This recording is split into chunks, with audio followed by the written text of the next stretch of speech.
And Isaac his father answered and said unto him, Behold, thy dwelling shall be the fatness of the earth,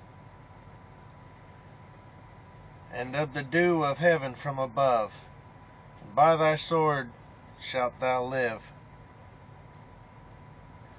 and shalt serve thy brother. And it shall come to pass, when thou shalt have the dominion,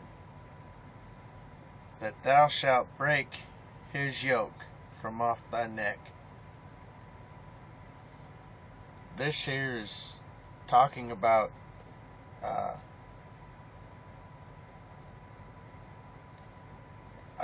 Isaac blessing Esau with whatever he could just bless with Esau. It ended up being a full-blown prophecy. This here confirms Genesis 25 verses 21 through 23, which is about Jacob and Esau, Rebekah being pregnant with Esau and Jacob. Jacob is the forefather of the Jews, and Esau is symbolic of the Palestinians. He's basically their forefather. If you pay attention here, it says, and by thy sword thou shalt live. Well, the Philistines lived by the sword, and so had the Palestinians. The Gazan Palestinians have lived by the sword just like their ancestors, the Philistines, did. And then down here it says, and it shall come to pass when thou shalt have the dominion, i.e. West Bank, Judea, Samaria, Gaza Strip, and East Jerusalem, that thou shalt break his yoke from off thy neck. This is talking about Esau breaking Jacob's yoke off his neck. Now, the Palestinians live inside Israeli borders. They don't want to be living in Israeli borders, so they're pretty much, because they're pretty much at the mercy of Israel. Okay. Ever since the Six-Day War in 1976 or 1967, Israel basically took back all the land that they had before they were carried off into captivity by the Roman Empire in 70 AD. And so, no one these days ever even bothers to think about the whole Middle East peace process between Israel and the Palestinians, because it's happened so much, and Christians have jumped out of everywhere saying, oh, Jesus is coming back, Jesus is coming back, this is the time. Well, no. The problem was they didn't bother to look for all the other prophecies, all the other signs that are supposed to come to pass, everything that matches up. And Jesus himself gave a very well-described prophecy of what he says is the beginning of sorrows. Okay, you have Daniel 9:27, the confirmed covenant. You look at Genesis 25, 21 through 23. Yeah, and then, you look at Genesis 27, 39 through 40. Now, I was sitting in my sleeper one day in a truck stop, just sitting there staring at nothing, thinking about this whole Middle East peace process, when the words Esau's blessing spoke into my heart. First I read Jacob's blessing, and then I found where Isaac blessed Jacob. Okay, and that's what I had just read you. Okay, that thou shalt break his yoke from off thy neck. Well, it just said when you shall have the dominion, you shall break his yoke off. That's basically saying when you get that little spot of land that you can call Palestine, you will no longer live in Israeli borders and under Israeli rule. You will no longer have Jacob's yoke on your neck. Okay? The whole world is pushing for this Middle East peace process. EU's threatening both sides. John Kerry is threatening both sides.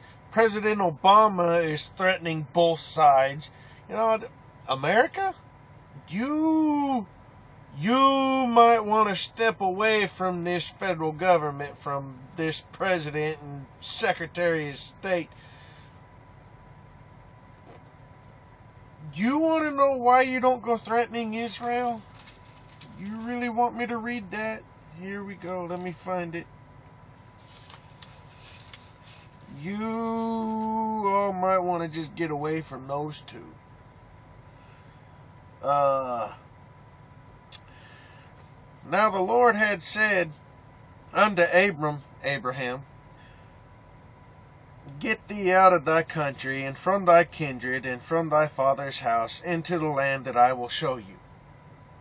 And I will make of thee a great nation, and I will bless thee, and make thy name great, and thou shalt be a blessing. And he has. The scattered Jews throughout the diaspora, I think they call it, throughout the nations have been a real blessing to us. America grew greatly because of that. And I will bless them. Here you go.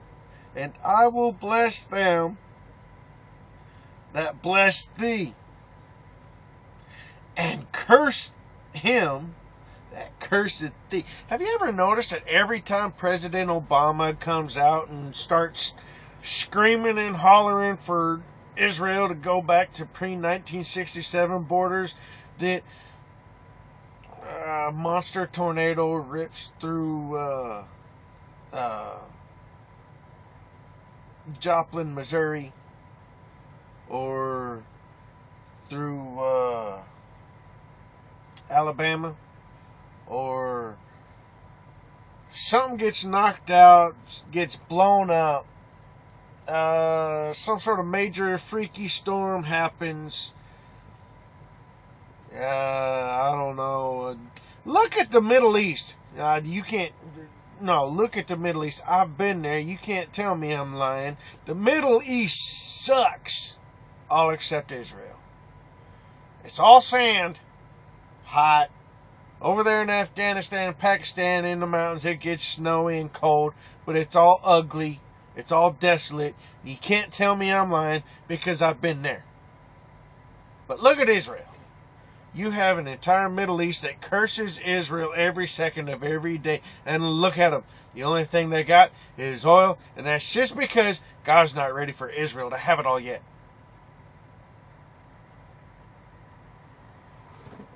So, it's America, you might want to get away from these people cursing Israel like it's their business too. It's not good. I stand with Israel.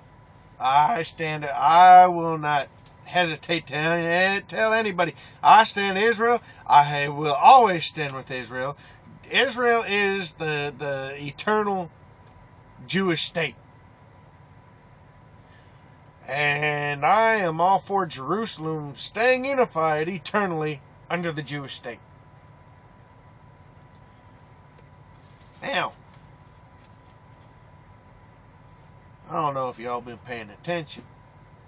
I'm not going to get into all this other prophecy stuff right now. I've already been at it 10 minutes. It's getting dark, and I've been driving since, well, I've been up since 2 o'clock this morning. I'm getting tired. But Daniel 9:27, the covenant confirmation. You got in Ezekiel in the book of Revelation says there will be a third temple. Temple Institute has already prefabricated almost everything they need. Everything from the golden utensils to the golden, basins.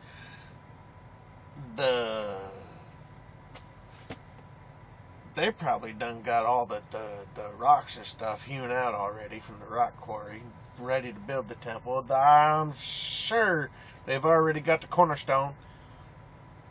Yeah, all they really need at this moment, 2 things. They need the Ark of the Covenant and permission to build the temple.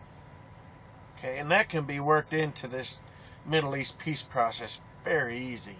And you know what? If Israel would stop trying to dig under the Temple Mount and instead go excavate under Mount Moriah, Calvary, or place of the skull, or I can't remember the other name. Mount Calvary, Mount Moriah, where Jesus was crucified, directly beneath where Jesus was crucified. I'll bet you excavate deep enough, you will find the Ark of the Covenant with Jesus' blood on it. Because, that's the high priest would take the vat of the sacrificial blood from the lamb into the holiest of holies and sprinkle the blood on the Ark of the Covenant to make atonement for the people of Israel. Well, Jesus made atonement for the world. I'll bet you the Ark of the Covenant is buried directly beneath where he was crucified. I can almost guarantee it. In Jesus' name. Anyway, I'm out of here. It's a very unorganized, very horribly put together video. 12.5 minutes. Bunch of garbage. I wasn't prepared, but I wanted to do a video, so I did a video. And cut.